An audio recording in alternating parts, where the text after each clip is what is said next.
One of the reasons Los Angeles has always been a popular destination is that we've always been surrounded by resorts.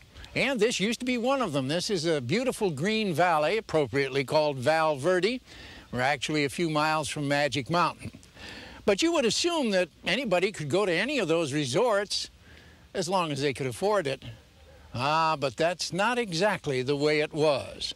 For instance, before World War II, there was a prosperous Japanese fishing village on Terminal Island. And just across the channel, there was an equally prosperous resort called White's Point. It was a Japanese resort for the fishermen, for nearby farmers, and for the businessmen of Little Tokyo. White's Point Hot Springs bloomed out to be a beautiful resort, and it had a restaurant and hotel and a swimming pool and a rowboating.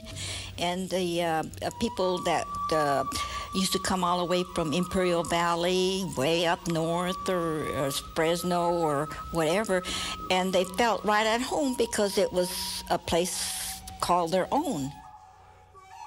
Of course, those bombs that fell on Pearl Harbor also demolished White's Point. In fact, most of the local residents were sent off to prison camps. But those same bombs gave us another wave of refugees, Jewish refugees. And they founded their own resorts, too.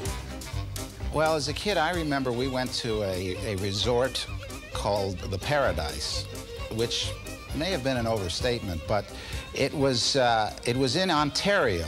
And on Euclid Street was this kind of old hotel with a pool and a dining room, and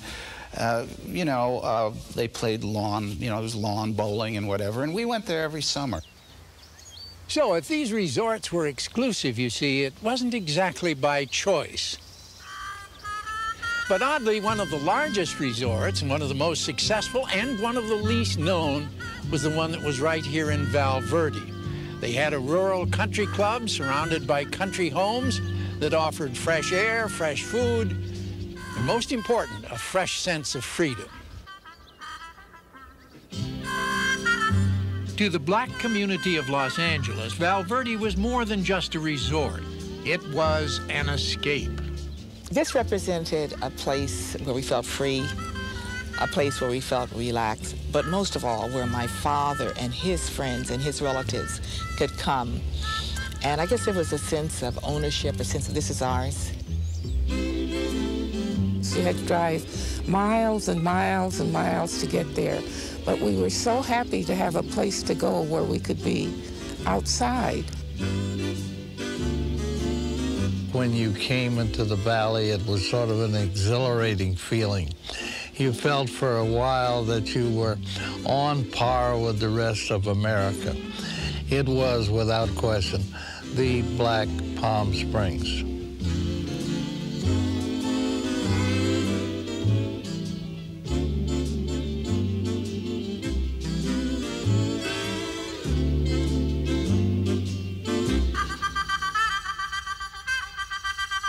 It was a place of camaraderie and good fellowship and good food and good times.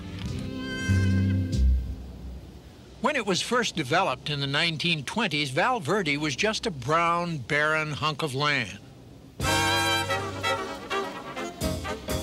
But over the years, a nice green park was added, then a clubhouse, and finally a swimming pool.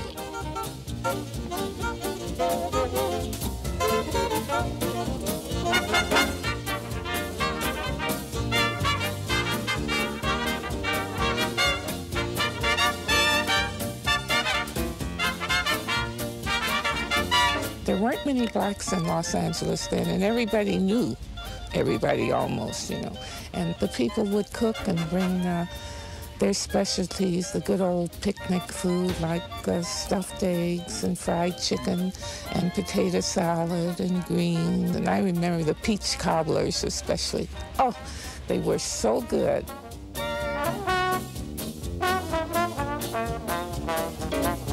And for the beautiful people of Val Verde, a beauty contest.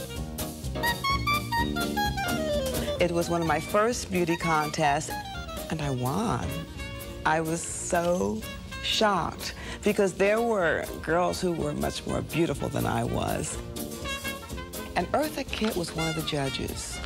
Years later, I ran into a gentleman who was a judge, and he told me that when she heard me singing April in Paris in French, she says, "There's our winner." So I had to thank her for that.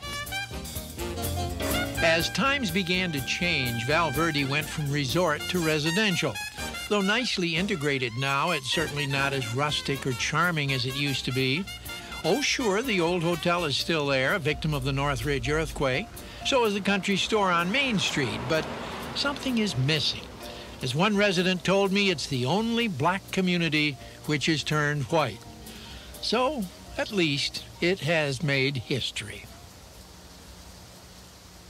Well, now it's on to a resort for everybody, where the only thing that's lily white is the way we got there.